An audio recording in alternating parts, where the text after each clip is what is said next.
The FA-18 Hornet remains completely controllable through the use of 2 flight control computers. Lieutenant Woodward will complete the slow-speed pass by selecting maximum afterburner and pitching the aircraft up to the vertical as he finishes with a maneuver known as the half-Cuban 8.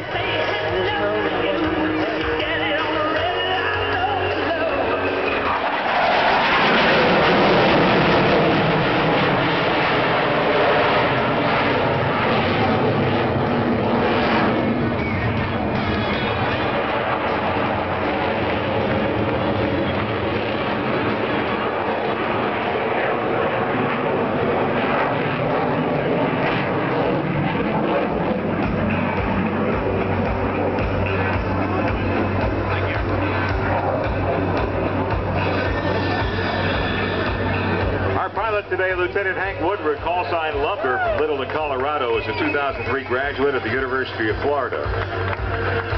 He's pushing that aircraft 110 miles an hour to 700 miles an hour.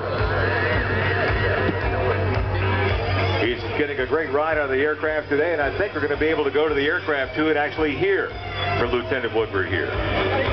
Here comes the actual high alpha low speed pass. And what we're going to do, folks, we'll just go ahead and pull up the air boss frequency here. Jay Rabbit will be able to listen to what he has to say.